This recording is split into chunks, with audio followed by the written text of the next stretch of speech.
460쪽입니다. 그러나 그리스도께서 그의 교회를 위해서 이루셨던 이런 거룩은 우리 밖에 머물러 있는 것이 아니라 실제적으로 우리에게 분배되고 있다. 칭의에 있어서 우리가 우리 밖 그리스도 예수 안에 있고 하나님의 은혜로 말미암아 우리에게 전가되어 우리 편에서 신앙으로 취하게 되는 한 의에 기초하여 죄책과 형벌로부터 무죄 선고를 받게 되었다. 성화에 있어서 진실로 성령으로 말미암아 충족히 우리에게 부어지는 것은 그의 거룩이다. 그래서 로마 가톨릭이 우리에게 부어지는 은혜에 대해 말할 때 우리는 그것 자체에 대해서는 반대하지는 않는다. 다만 부어주신 이런 은혜가 하나님으로 말미암아 우리가 무죄함을 받은 그 근거인 의의 한 부분으로 사료되고 있다는 사실에 대해서 우리는 반대한다. 그러니까 우리에게 부어주신 의는 의의 한 부분이 아니라 전체죠. 한마디로 전체. 그러면 부분으로 부어주시면 나머지 부분은 누가 채우는 거예요? 나머지 부분은 사람이 채우는 거예요. 그러니까 이제 로마 교회의 이런 의에 대한 의화의 교리에 대해서 그 속에도 인간의 공로가 개입이 되는 거예요. 인간의 의지, 인간의 행위 이런 것들이 그 하나님이 은혜를 부어주실 때에 그 부어주시는 은혜에 인간도 같이 협력해서 그래서 의를 이루는 것. 그래서 여기서 바빙크는 의의 한 부분으로 그렇게 생각하고 있는 것은 잘못된 거다. 부분이 아니라 전체죠. 자, 지금 우리가 이제 성화의 논인데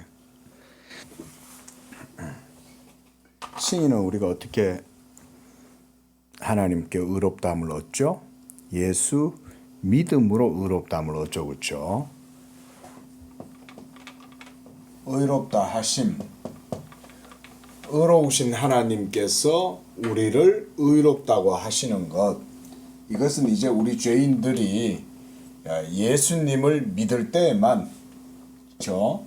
예수 믿음으로만 가능하죠. 이걸 우리가 칭의라고 그러죠, 그죠? 칭의.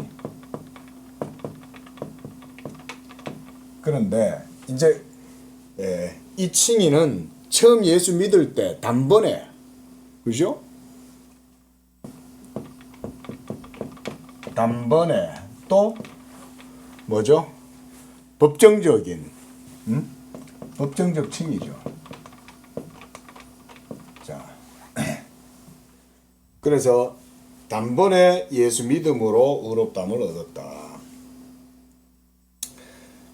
좀 이해하기 쉽도록 성경에서 하나님께서 설정해 놓은, 준비해 놓은 사람들이 있어요. 바로 십자가의 한편 강도. 자, 십자가의 한편 강도는 성화의 삶을 살 수 있는 기회가 없었죠. 그렇죠? 그러면 그 사람은 어떻게 천국 갈 수 있었습니까?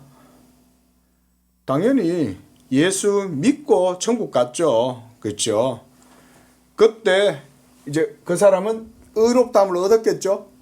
예수님을 믿었으니까 주여 당신의 나라에 이를 때 나를 기억하소서. 예수님을 믿었잖아요. 그러니까 이 사람이 하나님께서도 그를 의롭다고 하시고 그를 천국으로 데리고 들어가셨겠죠. 그렇죠? 그런데 이 사람은 믿자마자 죽었으니까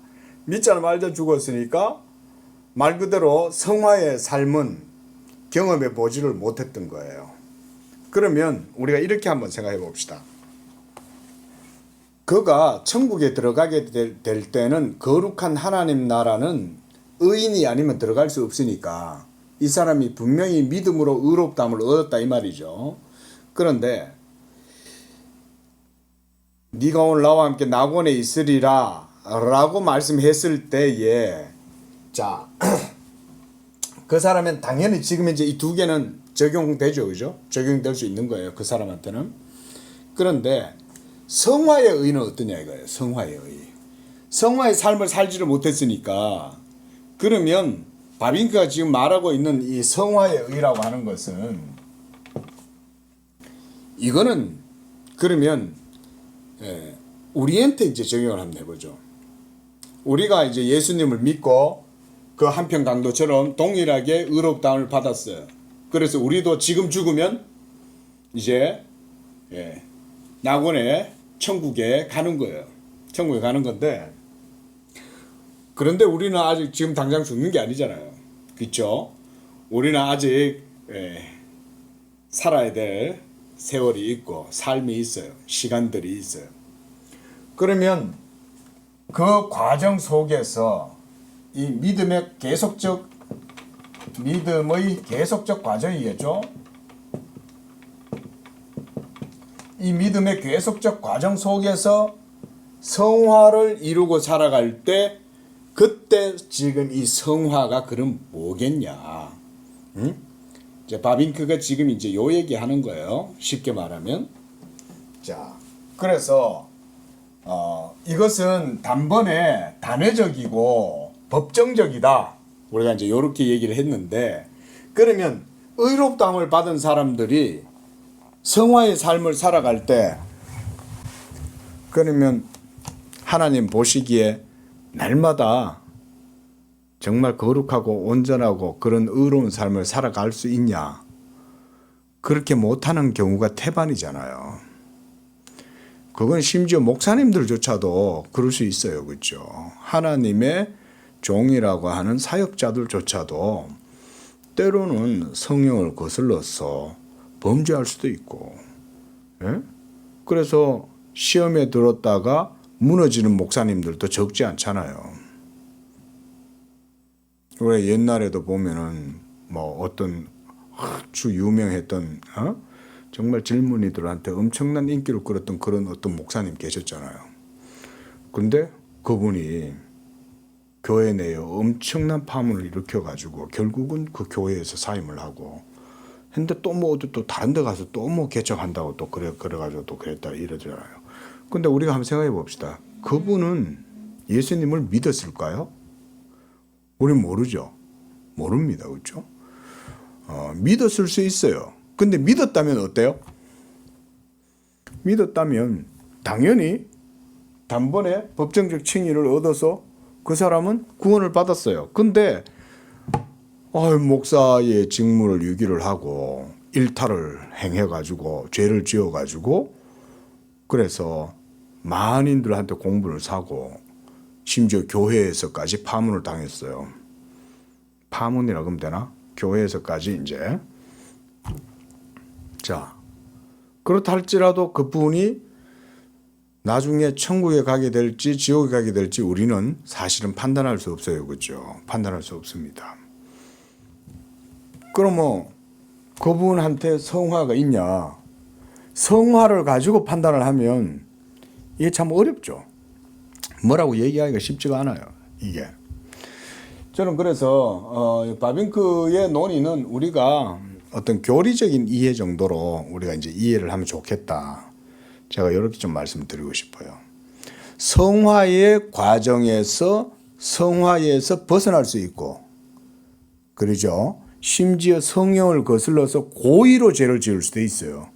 실수하는 죄야 인정해 우리가 이해를 해줄 수 있다 손 치더라도 마음이 완악해져 가지고 이렇게 하나님의 성령을 역으로 거스르고 이럴 수도 있거든요.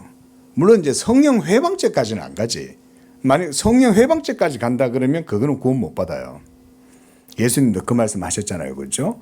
성령 회방죄는 사하심을 얻지 못한다고 그랬어요. 그 말인즉 성령 회방죄가 아닌 죄는 좀 너무 논리적 비약이 심합니까? 그러나 성령 회방죄는 땅에서 사하심을 받지 못한다 그랬는데 성령 회방죄가 아니라 다른 죄를 지을 수 있잖아요. 그렇죠? 목사님이 어떻게 그런 죄를 지어? 응? 심지어 우리가 진짜 입에 담기도 정말 그런 험한 죄를 많이 지었다. 그래도 우리가 판단할 수는 없어요. 궁극적으로는. 그렇죠? 왜냐하면 그 영혼의 생명과 구원의 문제잖아요. 예. 그래 따지면 나는 의롭냐? 우리가 이렇게 이제 질문해 볼 수 있죠. 그래, 네가 그래 지금 범죄하고 성령을 거슬러서 행하는 그 어떤 형제의 지금 삶의 모습을 보고 네가 판단하고 있다면 그가 온전한 성화를 이루고 있지 못함으로 그 사람의 구원의 상태가 하나님께로부터 탈락되었다든지 아니면 구원받지 못했다든지 이렇게 판단할 수가 없죠. 판단할 수가 없어요. 그리고 또 지금 현재 거룩을 자신의 거룩과 구원을 하나님 앞에서 잘 이루어가는 사람이 있다 손쳐요. 많겠죠. 그런 성도들도. 차분하게 늘 아침마다 하나님께 기도하고 또 오늘 하루도 믿음으로 말씀 가운데서 행하겠다. 성령의 도우심을 구하고 그리고 행하는 행실 하나하나조차도 차분하고 아주 사려 깊게 그래서 하나님의 영광에 저촉되지 않도록 이 정도 살고 있습니까? 자, 이렇게 살아가는 성도가 있다 손 치더라도 우리가 이 성도도 그럼 살아가다가 자, 실수 안 할 수 있습니까? 실수할 수 있죠. 이분도 이런 사람도. 그러면 그때 그 사람의 구원은 그러면 단번에 그리고 하늘의 법정에서 너는 의롭다라고 선언했는데 그 사람도 잘 할 때야 아우 저 사람은 정말 나중에 천국 가면 저 사람은 볼 수 있어. 이번 주 학교에서 대학원에서 이제 강의를 하는데 어떤 교수님이 뜬금없이 저한테 질문을 툭 하시는 거예요. 이제 결정적 성화라는 거를 그가 있어요. 점진적 성화가 있고 이제 결정적 성화라는 이런 이제 논의들이 있습니다. 그 점진적이란 당연히 뭐 프로그레시브하게 점차 이렇게 뭔가 디벨롭 돼 가고 이러면서 이제 그리스도의 장성한 분량에 도달하게 되는 어떤 그런 형태가 이제 점진적이겠죠. 그 결정적이라는 거는 뭘까요? 이러면서 나한테 갑자기 어떻게 생각하세요? 이러면서 나한테 질문을 하시는 거예요. 가만히 있다가 갑자기 당황스러워서. 근데 성화의 질문을 하시는 게 뭐 때문에 질문하시냐면 구원의 문제 때문에 이제 질문을 하시는 것 같아요. 근데 내가 답을 하기가 어렵겠더라고요. 갑자기 뭐라고. 그래서 내가 잘 모르겠습니다. 이제 이랬는데 이거 그렇죠. 자, 우리가 칭의를 얘기할 때는 쉬워요. 칭의는. 근데 지금 바빙크의 논의도 이 성화의 부분에 있어 가지고는 좀 더 복잡해요. 좀 이렇게 구별을 해보자면 칭의의 논의는 우리가 어떻게 보면 객관적 논의다. 이렇게도 볼 수 있습니다. 객관적 논의. 여기는 객관적인 왜냐하면 법정적이니까 이제 객관적인 형태의 논의라고 할 수 있겠지만 성화의 논의는 그래 따지면 어떤 측면입니까? 주관적이죠, 그죠? 왜냐하면 이 성화는 내 삶에 직접적으로 맞닿아 가지고 직접성이 있는 거잖아요. 성화라는 것 자체가 직접성이란 말은 실천적이라는 의미도 있고 실천적이기도 하지만 동시에 이것은 주관적인 거죠. 주관적이기 때문에 우리가 사실 뭐라고 판단하기가 쉽지 않은 영역인 거죠.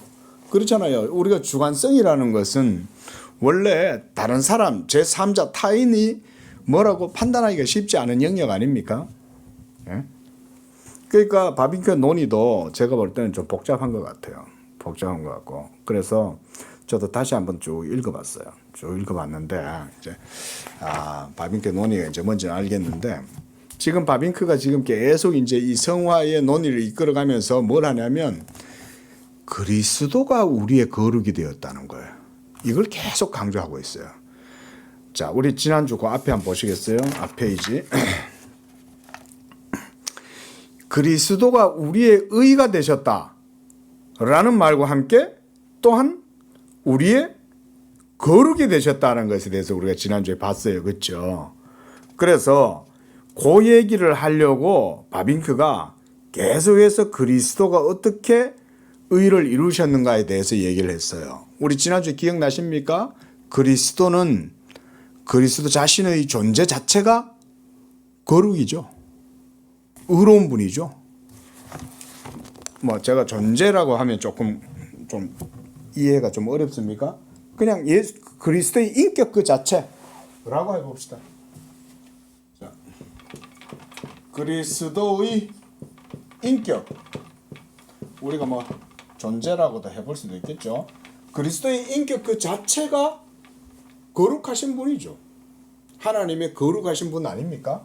귀신도 예수님을 당신은 하나님의 거룩한 분이다 이렇게 얘기하잖아요. 예? 거룩하신 분이죠. 거룩할 뿐 아니라 거룩하시니 또한 의로운 분이죠. 자, 그런데 바빙크는 이런 그리스도의 인격의 거룩과 의에 대해서도 말했지만 이걸 사역을 통해서 우리에게 거룩함이 되고 의로움이 되는 것은 구별해야 된다. 우리가 지난주에 그거 봤어요. 한번 보시기 바랍니다. 자, 거기 있네요. 자, 459쪽 거기 한번 보십시오. 459쪽 거기 두 번째 문단. 그러니까 우리가 오늘 봤던 문단 위에 문단. 신자들의 성화를 잘 이해하기 위해서 그리스도께서 우리의 의가 되시는 것과 같은 의미에서 우리의 거룩함이 되신다는 사실을 좀 더 분명히 볼 수 있어야 한다. 이렇게도 얘기하죠. 그리고 또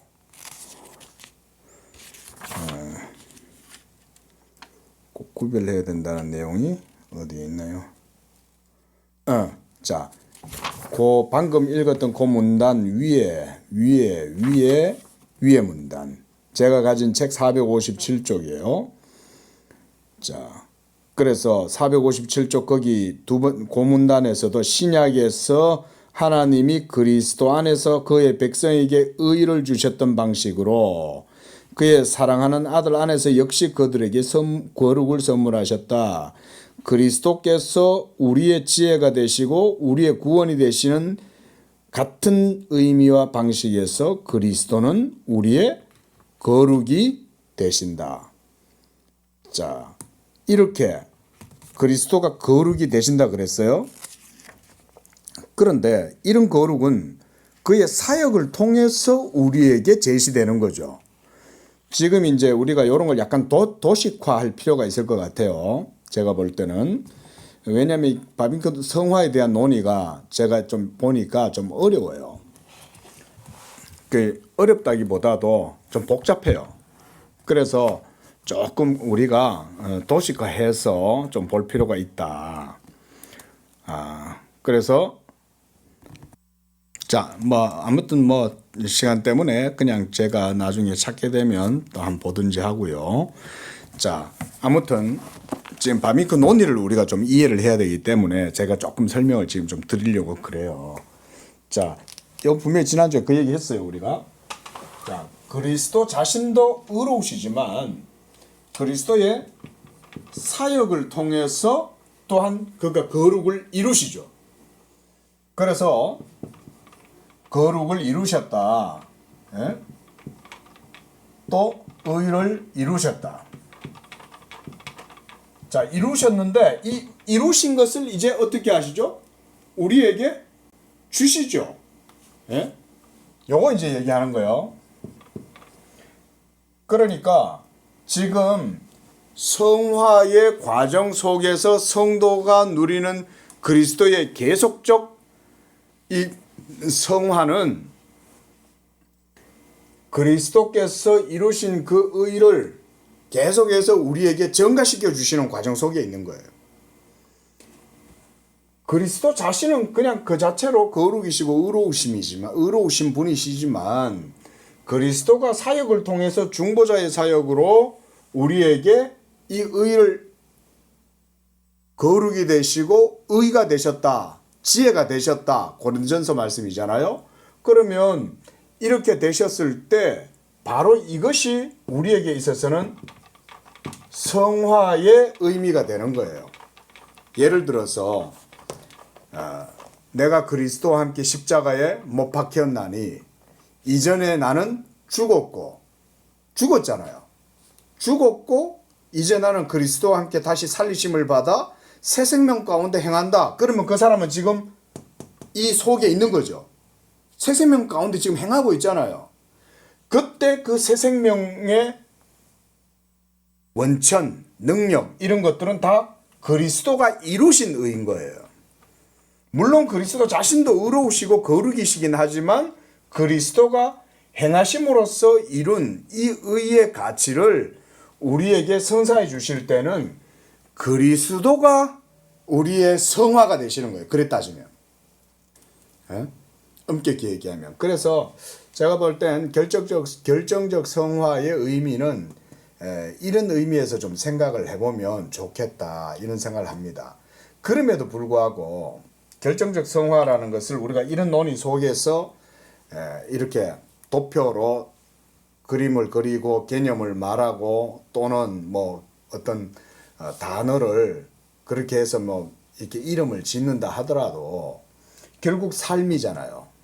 삶 속에서 우리는 또 하나님의 그 말씀에서 벗어나기도 하고 성령을 거스르기도 하고 온갖 모든 연약함 가운데 또 휩싸여 있을 수 있고, 자 그러할 때 이 결정적 성화라는 그 교리가 그러면 흐트러질 수 있냐, 이런 문제가 있는 거죠. 우리가 좀 전에 봤던 우리가 오늘 읽었던 그 문단 위에 문단에서 이런 성화 바로 이거죠. 이 성화를 잘 이해하기 위해서는 그리스도께서 우리의 의가 되신다는 것과 같은 의미에서 우리의 거룩함도 되신다는 사실을 분명히 볼 수 있어야 한다. 이렇게 이제 얘기를 하고 있는 것입니다. 자, 그래서 바로 이런 논의 속에서 이제 성화의 우리가 교리적인 이해를 할 수 있을 것 같아요. 어쨌든 그리스도는 십자가에서 단번에 영원한 의를 이루셨잖아요. 그리고 하나님은 그 영원한 의를 받아주시잖아요. 인정해 주셨잖아요.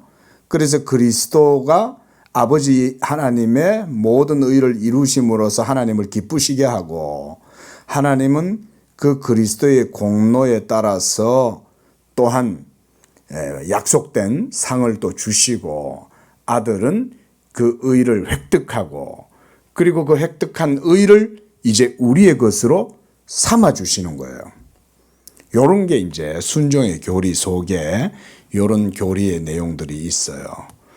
그러니까 우리가 행한 게 아니었고 우리가 매맞은 게 아니었고 그러니까 능동 순종과 수동 순종 둘 다 우리한테는 전혀 상관없어요. 그렇죠? 우리는 그때 어디 있었어요? 모두가 다 아담 안에 무덤에 있었는 거죠. 아담의 무덤 속에 있었던 거죠. 우리는 아직 태어나지도 않았었고 또 태어났다 할지라도 모두가 다 아담 안에 있는 거죠. 이해되죠? 뭔 말인가? 우리는 아담의 무덤 안에, 사망 아래 다 눌려 있었던 거예요. 지금 우리는 태어났지만 오늘날 시대 현세에 태어났다 할지라도 성령으로 거듭나지 못한 아담의 본성을 받아 가지고 있으면 그냥 우리는 아담의 무덤 속에 묻혀 있는 거예요. 그런데 그런 죽은 우리들에게 하늘의 영적 새 생명을 주시기 위해서 그리스도께서 이렇게 의를 이루심으로써 그 의를 우리에게 전가시켜 주실 때에 그 믿음으로 죽은 우리 영혼을 살리고, 그래서 새 생명의 존재가 되게 하신 거죠. 그랬을 때 보세요. 거기에는 칭의만 있을까요? 아니죠. 생명의 작용도 있잖아요. 그렇죠? 생명의 작용도 있으니 그 생명의 작용은 우리 안에서 주관적으로 역사할 거 아니에요. 그때 그 주관적으로 작용하고 효력을 일으키고 또 역사하는 역동적인 그 힘, 실천적이고 주관적인 내적 역사, 이런 것들이 모두가 다 어디서 왔냐, 그리고 그 원천은 뭐냐, 이걸 이제 생각을 해보라는 거예요. 그 원천이 뭐겠어요? 당연히 칭의도 그리스도께로 말미암는 거지만 성화도 그리스도께로 말미암는 거죠. 그래서 바빙크는 계속 이 말 하는 거예요. 예수님은 우리의 의가 되셨을 뿐 아니라 거룩도 되신다. 거룩은 이제 성화의 포커스가 맞춰져 있는 거잖아요. 거룩이란 말은 내가 이제 의로워졌어. 그런데 의로워졌으니까 떳떳하고 자유롭고 담대하고 하지만 또한 그 사람 속에는 거룩이 있는 거죠. 근데 이 거룩은 바로 예수 그리스도가 그의 거룩이 되었다. 제가 쭉 보니까 논의가 쉽지가 않아요. 약간 성화의 측면은. 자, 어쨌든 우리 읽으면서 좀 더 따라가 봅시다. 자, 제가 좀 설명이 길었는데요. 그래서 우리가 방금 오늘 우리가 읽었던 문단 다시 한번 좀 자세하게 좀 봤으면 좋겠어요. 그래서 그 중간쯤 와서 왜냐하면 그럴 경우 칭의와 성화인 재척으로부터 자유와 부패로부터 회복이 서로 혼란될 것이고 그리스도에게서 그가 이루셨던 그의 의의 완전성을 빼앗고 경건한 영혼들에게 그 위로와 보증을 빼앗아가는 것이 될 것이기 때문이다. 무슨 말이냐면 아까 그 얘기했잖아요. 로마 교회는 바로 이 우리에게 부어지는 이 성화의 이런 그 교리와 이해가 부분적으로 주어지는 것이다 라고 이렇게 이제 얘기를 했다는 거예요. 왜냐하면 부분적으로 주어졌으니까 나머지 부분은 뭔가 채워 넣어야 되잖아요. 완전한 것이 있다면 그것이 완전하지 못하고 부분적이면 그 비어 있는 것에 대해서는 뭔가 채워 넣어야 되는데 그건 누가 하냐? 우리가 거룩한 삶을 살면서 그걸 채워가는 거예요. 말하자면 그런 얘기예요. 간단하게 말하면. 그렇게 되면은 어떻게 돼요? 그리스도가 다 이루신 그 의의 완전성이 깨지죠. 이미 다 이루었는데 내가 또 뭔가를 거기다 내 의를 행해서 채워 넣어야 된다고 그러면 이건 그리스도의 의의 완전성이 무시되는 거잖아요. 실제로 로마 교회는 지금도 그러고 있어요. 지금도 그래서 로마 교회를 우리가 그냥 다른 종교를 굳이 폄하할 필요는 없지만 진리를 놓고 얘기할 때는 로마 교회는 성경에서 완전히 벗어났어요. 거기에 있는 사제들이나 미사들도 미사는 예배, 우리가 드리는 개신교 예배 아니에요. 미사는 제사예요. 제사. 제사적 의미가 있어요. 그러면 그 제사의 제물은 뭐겠어요? 제사의 물질은 뭘 드리겠어요? 하나님한테. 우리가 하나님께 예배할 때 우리가 하나님께 뭘 드려요? 헌금을 하면 그게 하나님께 예배 드리는 겁니까? 그런 의미가 아니잖아요. 우리 개신교는 헌금을 그렇게 생각하지 않아요. 그저 단순 말 그대로 감사의 예물이에요. 하나님께. 내가 그것도 하나님이 받아가지고 하나님이 뭐 우리의 물질을 받으시니까 우리가 물질을 드리는 게 아니잖아요. 우리한테 가치 있는 것을 하나님께 드림으로 우리의 감사를 표현하는 거잖아요. 근데 로마 교회는 그게 아니에요. 로마 교회에서는 헌금을 하든지 뭔가 어떤 봉사를 한다든지 이런 것 자체가 전부 다 그게 하나님께 진짜 드림이에요. 그러면 하나님이 그걸 받으시냐고요. 하나님이 받으시는 건 그리스도밖에 없잖아요. 그렇죠? 하나님이 받으시는 건 그리스도 예수를 통해서 하나님께 드려지는 것만이 받아들여지죠. 믿음으로 하는 것, 믿음으로 하지 않는 모든 것들은 다 죄니까. 이해됩니까? 예? 믿음으로 드리는 게 아니면 모든 것들은 다 인간의 행위가 거기에 짬보이 돼가 있잖아요. 덧붙여져 있잖아요. 예? 그럼 그 중에 사죄의 공로도 거기에 들어가 있고 신도 자신의 수고와 공로도 거기 들어가 있어요. 가령 예를 들어 가지고 우리가 중세에 그 면죄부 있잖아요. 면죄부 돈으로 사는 거 아니에요? 교회 가서 돈을 내면 교회에서 면죄부를 발급을 해주죠. 제가 얼마 전에 아이 때문에 이제 경주에 갔는데 그 불국사 거기에 이제 유적 이제 그 역사 공부 때문에 이제 가봤어요. 근데 갔는데 석가탄신일이 벌써 지나지 않았어요? 한참 지났죠. 근데도 아직까지도 그 연등을 달아놓고 있는데 그 옆에 돈을 딱 써붙여놨어요. 한 달 얼마, 일주일 얼마 이렇게 다 해놨어요. 제가 보니까 한 달에 10만 원, 일주일에 뭐 5만 원인가? 뭐 이런 식으로 해다 놓은 거예요. 부처님이 그거 좋아하시겠어요? 근데 내가 그랬어요. 돈 없는 사람 서러워서 어떡하겠냐. 그 불당 안에 하는 거는 훨씬 비싸요. 불당 안에는 최하 50만 원이에요. 최하 50만 원. 근데 돈 있는 사람은 복 받고 싶어가지고 돈 있는 사람들은 진짜 빈익빈 부익부네.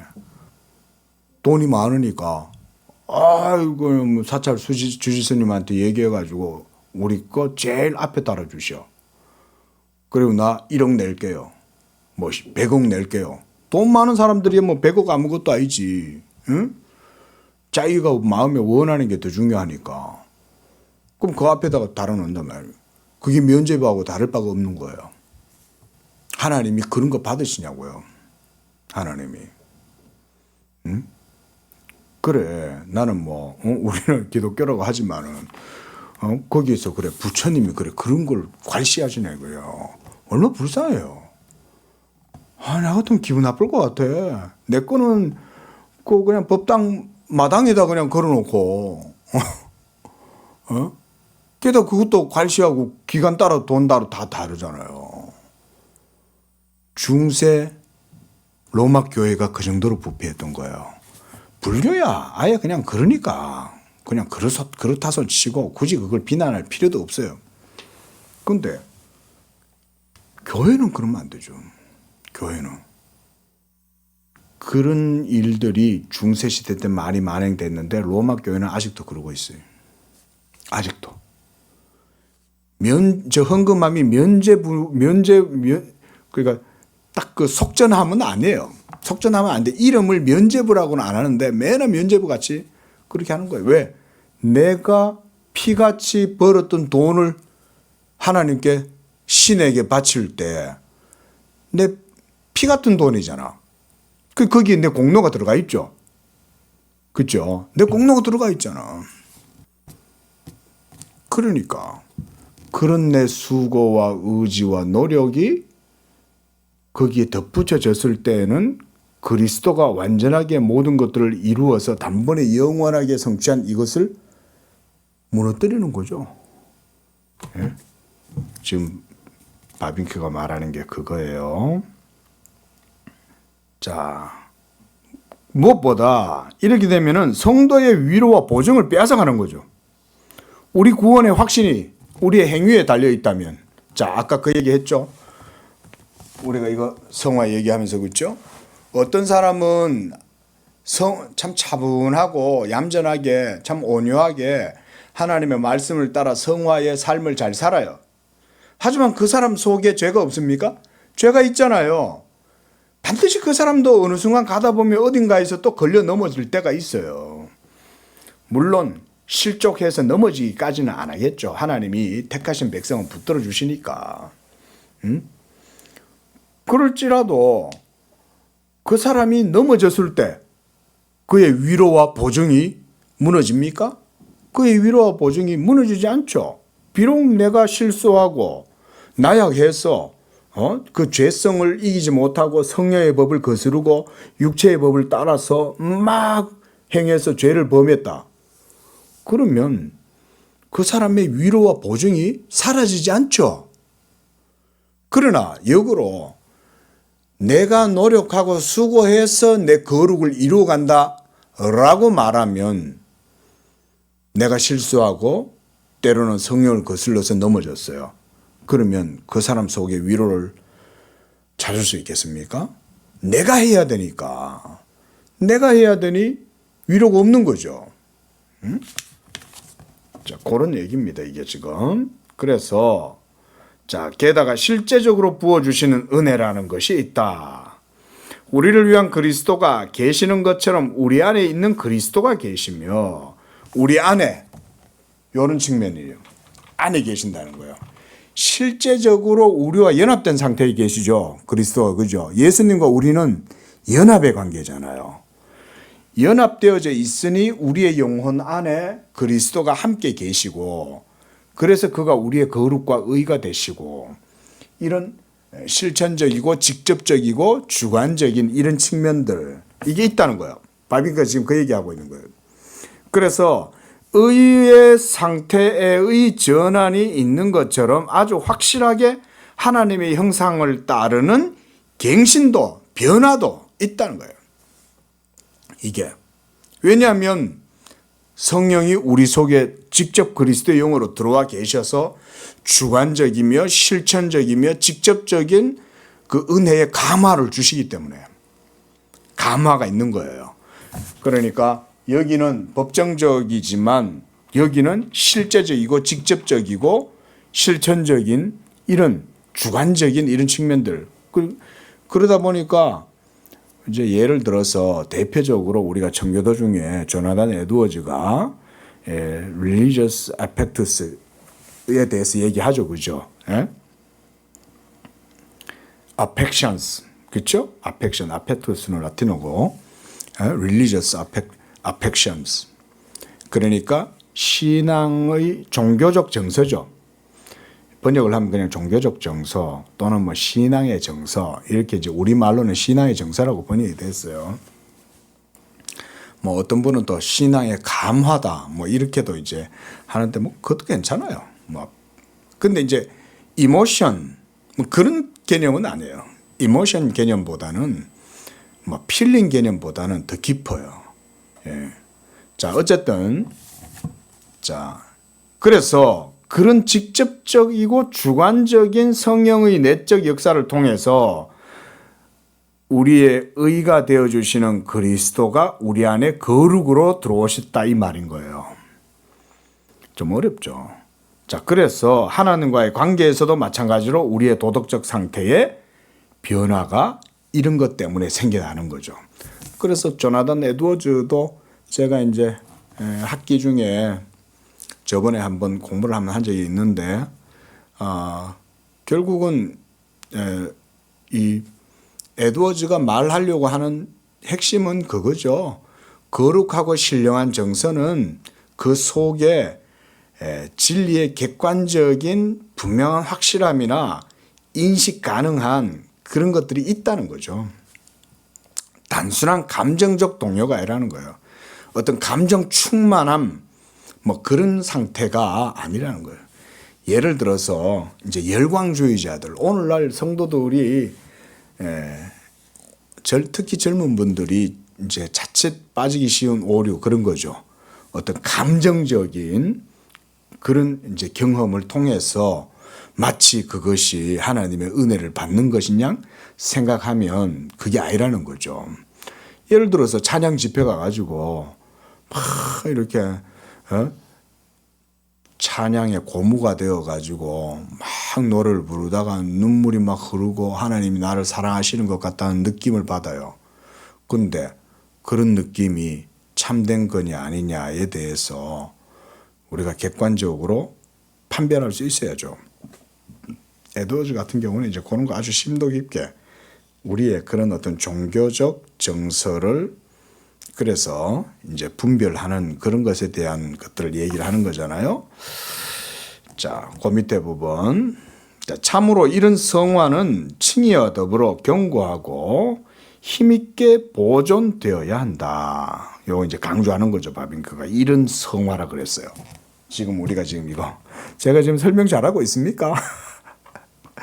저도 지금 따라가면서 지금 하기 때문에 지금 설명을 제가 좀 드리는 거지만, 그래서 이런 성화를 칭의와 더불어서 우리가 견고하게 잘 유지하고 보존해야 돼요. 주장해야 된다 이 말인 거죠. 그래서 죄의 용서를 그리스도의 하나의 큰 축복으로 생각했거나 하나님의 형상을 따라 내적으로 사람을 갱신하는 것을 부정하고 거절하고 왜소시키는 자들이 항상 있어 왔다. 이들은 어떤 사람이 의롭게 되어 신앙으로 이를 의식하고 있다면 그에게 일어나야 할 것은 더 이상 없다고 생각하고 있다.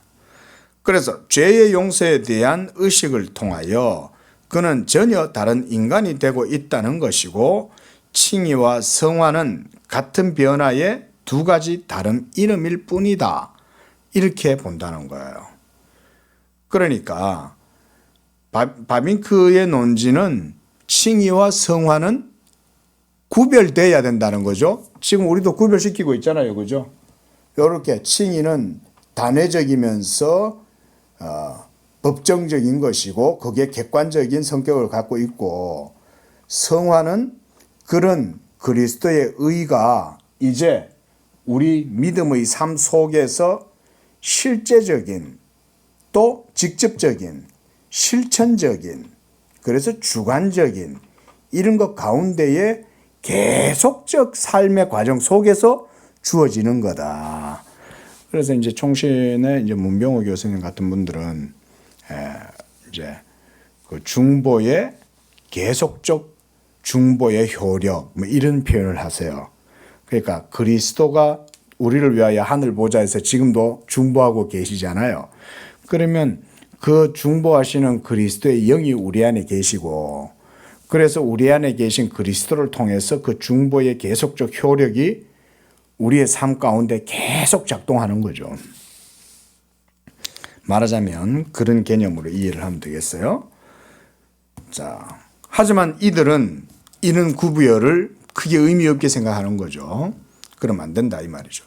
참된 신앙을 가지고 모든 죄들을 순전히 은혜로부터 오직 그리스도의 공로 때문에 용서함 받았다고 믿는 그리스도인들은 이런 의식을 통해 참으로 다른 인간이 되고 있다는 사실은 전적으로 진실이다. 그러니까 성화되고 있다 이 말인 거예요. 변화되고 있다는 거예요. 오늘보다 내일이 또 다른 거예요. 그런데 나무가 자라는 거 보셨어요? 저는 성화를 그래서 나무가 자라는 것에 좀 비유를 해도 된다고 생각해요. 우리 매일 보는 나무 안 변하는 것 같잖아요. 그렇죠? 나무 여러분들 길거리에 있는 가로수가 자라나는 거 보셨어요? 그런데 그 가로수가 처음에는 어떤 모양이에요? 어느 정도 크기였어요? 처음에는 뭐 이렇게 이제 어느 정도 이제 뭐 2, 3m 되는 거 이제 갖다가 심어 놓잖아요. 근데 10년이 지나면 어떻게 돼요? 30m로 커져 있죠. 근데 매일매일 볼 때는 이게 자라는지 안 보여요. 그죠? 그래서 저는 믿음이 자라는 게 거의 그 정도가 아닐까. 개인적으로는 그런 식으로 좀 생각을 해봐요. 물론 이건 개인적인 생각이에요. 개인적인 생각. 왜냐하면 제 자신 안에도 보면 내가 변화가 되고 있다는 걸 언제 느끼냐면 시간이 좀 지나야 느끼거든요. 이거 내가 예전에는 이렇지 않았는데, 예전에는 엄청 화도 잘 내고 성격도 급하고 그랬는데 어느 순간 보니까 안 그러고 있는 거예요. 내가 그냥 뭐지? 나이가 들어서 그런가? 왜 반응이 왜 그래? 물론 나이가 들어서 그럴 수도 있지. 근데 그리스도의 은혜를 배우는 과정 속에 그리스도의 훈련 학교에서 이제 갈고 닦이는 거죠.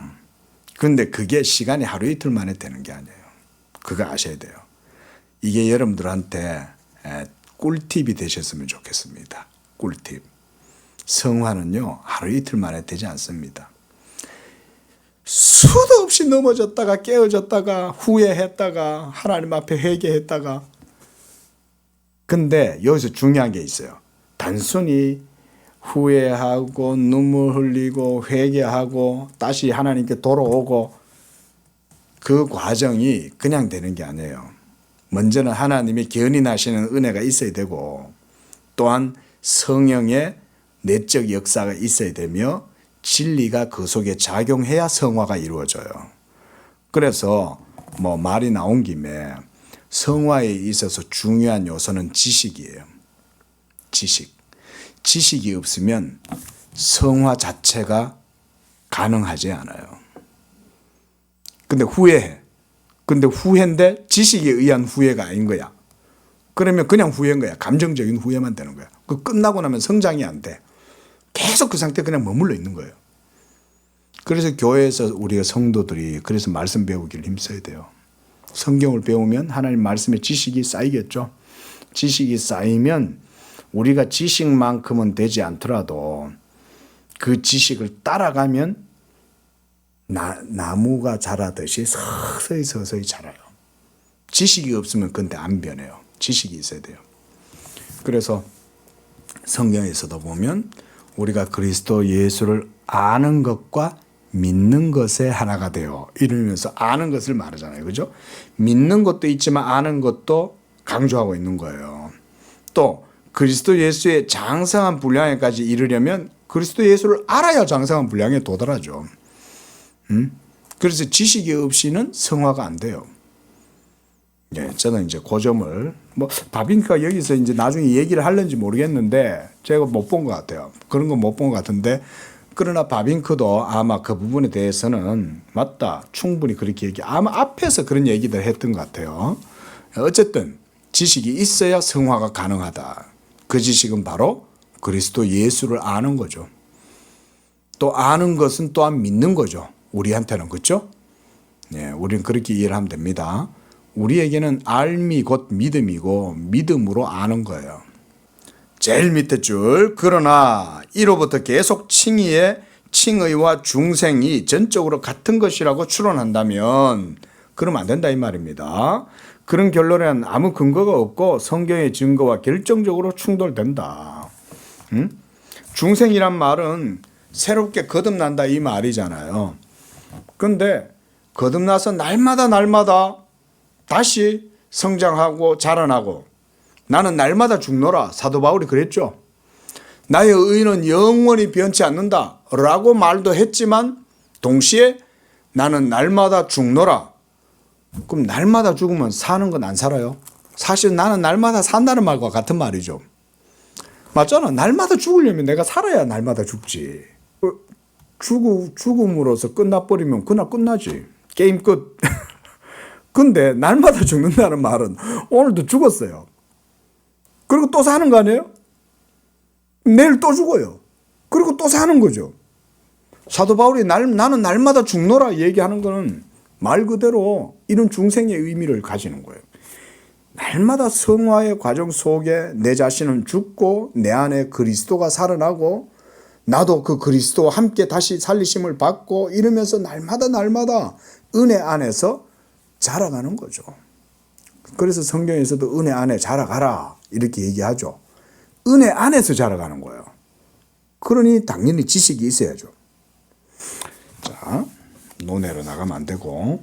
그래서 무엇보다 더 그리스도의 의를 받아들이며 죄의 용서를 스스로 의식하게 되는 참된 구원의 신앙은 자연인으로부터 일어나지 않고 중생의 열매요 따라서 성령을 통해 사람 안에 일어나는 영적 변화를 전제하는 거다. 영적 변화. 그러니까 성화는 계속 우리 안에 계시는 하나님께서 자기 일을 하시면서 우리를 만들어 가시는 거예요. 날마다. 언제까지? 예수님 오시는 하나님 나라가 완전히 이루어지는 그때까지. 그래서 우리의 몸이 그리스도의 부활의 몸으로 변화가 되어서 완전한 영화의 상태가 될 때까지는 항상 계속 나아갑니다. 이게 신자들이 그들의 죄의 용서의 보증으로 누리는 마음에서 우러나오는 기쁨, 이게 이제 복음의 기쁨이죠. 그래서 평화는 그리스도와 연합하여 죄와 죽음으로부터 일어난 신령한 사람들의 속성이다. 나는 날마다 죽노라. 누구와 함께? 그리스도와 함께. 그리고 또 내일 또 죽어요. 그러면 오늘 죽고 난 다음엔 또 누가 역사하시는 거예요? 우리 안에 성령이 또 일하시는 거죠. 나는 죽고 내 옛사람은 죽고 다시 새 사람으로 거듭나게 하시고 그래서 오늘보다는 내일이 또 다른 거예요. 근데 이게 그리스도를 알아가야 이게 이루어진다니까요. 그리스도를 모르면 이게 이루어질 수 없어요. 근데 자, 여기서 그리스도를 알게 하는 건 누가 알게 해요? 성령이 우리 안에서 그 일을 하시죠. 그 결국은 성화도 주체가 내가 아니다 이거예요. 성화의 주체도 삼위일체 하나님의 구속 경륜이 우리에게 적용됨으로써 이루어지는 거예요. 자, 우리 뭐 바빙크 같은 개혁 신학자는 당연히 이런 논리를 갖고 있어요. 예. 자, 요 문단까지만 보겠습니다. 오늘 뭐 다른 얘기를 많이 해서. 더구나 어떤 사람이 위치에 있는 신분과 그가 처해 있는 조건 사이에 차이가 있다. 무슨 말인지 알죠? 이거는 어렵지 않죠? 예를 들어서 아주 귀한 귀족 집안의 자녀의 신분이에요. 근데 이 사람이 길을 잃었어. 우리가 뭐 임금과 거지 뭐 이런 거 있잖아. 임금과 왕자와 거지인가 그런 옛날 이야기도 있잖아요. 그렇죠? 말하자면 그런 상태에 있을 수 있죠. 왕자인데 거지의 상태에 처해 있을 수도 있는 거잖아요. 자, 이 두 가지 곧 종종 무죄한 자가 견책되고 정죄된다는 사실과 죄인이 재판장에 의해 무죄 선고되는 사실 사이에는 아주 멀리 떨어져 있다. 그 때문에 어떤 사람의 신분이 그 사람의 조건을 변경시키든 못하든 그 역시도 마찬가지다. 이것은 자연적 영역에도 타당하고 영적인 영역에서도 타당하다. 이런 일은. 그러니까 왕자님이 거지가 될 수도 있는 자연적 영역에 그런 일도 있듯이 영적으로 하나님 앞에 의롭다함을 얻고 하나님의 자녀의 신분이 된 사람도 죄인의 상태 가운데에서 이렇게 또한 처해질 수도 있다. 이런 얘기죠. 그래서 죄는 죄책과 부패를 포함하고 우리는 칭의에서 전자로부터 죄에서부터 자유롭게 되었죠. 법정적으로 의롭다함을 얻게 된 그런 신분을 얻게 된 거죠. 지금 요 얘기입니다. 그래서 칭의에서 전자로부터 자유롭게 되었고 또 성화를 통해서 죄책과 부패에서 자유롭게 된다. 성화는 말하자면 여기서는 이제 신분보다는 상태가 되겠죠. 성화의 상태. 자, 그리스도는 우리의 의가 되어 주셨다. 거룩이 되어 주셨다. 성화의 과정 속에. 그건 지금 내가 거룩의 상태 가운데 지금 머물러 있는 거죠.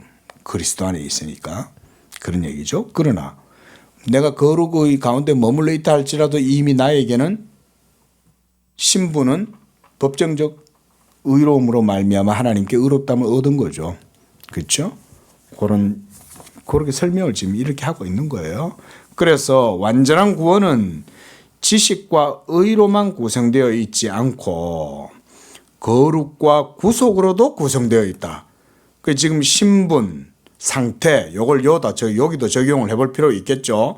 그러면 완전한 구원은 지식과 의다라고 할 때는 요거는 이제 신분의 측면일 수 있고 거룩과 구속이란 것은 이제 상태의 측면으로 이렇게 이해를 해도 되겠죠. 그러니까 아까 우리 얘기한 것대로 이거예요. 이렇게 지금 나누고 있는 거예요. 바빙크가 지금 요거 구별시켜 주고 있는 거예요. 칭의와 성화를 이런 식으로 지금 구별하고 있는 거예요. 자, 조금 어렵게 제가 얘기를 드린 것 같은데 바빙크가 지금 이런 논리로 하고 있는 것 같아요. 저도 이거를 다시 지금 좀 보고 있는데요. 자, 오늘 여기까지 하고 다음 주에는 461쪽 세 번째 문단부터 보도록 하겠습니다. 다음 주에는 화요일 날 저녁 때 하도록 하겠습니다. 자, 기도하겠습니다. 자비하신 하나님 아버지, 그리스도께서 우리의 의가 되시기 위하여 십자가에서 죽으시고 하나님의 모든 의를 행하사 이제 누구든지 십자가의 그리스도를 믿는 자들은 하나님께서 그에게 무죄 선언을 하시고 그로 말미암아 우리를 의롭다 하시며 무엇보다도 법정적으로 영원히 단번에 의롭다 하신 그 의를 갖고 이제 또한 우리가 살아갈 때에 이 변치 않는 복음의 약속과 위로 가운데에서 날마다 성령의 내적 역사를 통하여 그리스도의 의를 경험하고 무엇보다 그리스도의 그 의를 내 것으로 삼게 해주셔서 흔들리지 아니하는 복음의 그 견고한 바위 위에 서고 그 가운데 내적인 담대함과 확신 가운데에 하나님께 영광 돌리며 살아갈 수 있도록 은혜 주시니 감사합니다. 우리의 거룩이요 의가 되신 이 그리스도를 우리가 모시고 살아가므로 흔들리지 아니하는 복음의 담대한 신앙이 되게 하시고 그 안에서 온전히 하나님께 영광 돌리는 복된 삶, 하나님과 동행하고 믿음으로 영화롭게 하는 그런 삶이 우리 모든 성도들의 삶 가운데 있고 그 가운데 우리의 믿음이 날마다 점진적으로 자라가고 주님 오시는 그날 우리가 우리의 몸 밖에서 그리스도를 배웁고 그리스도의 그 부활의 몸을 우리도 덧입는 그런 복된 날이 나를 소망하면서 살아가는 성도들 되게 하여 주시옵소서. 예수님의 이름으로 기도합니다. 아멘.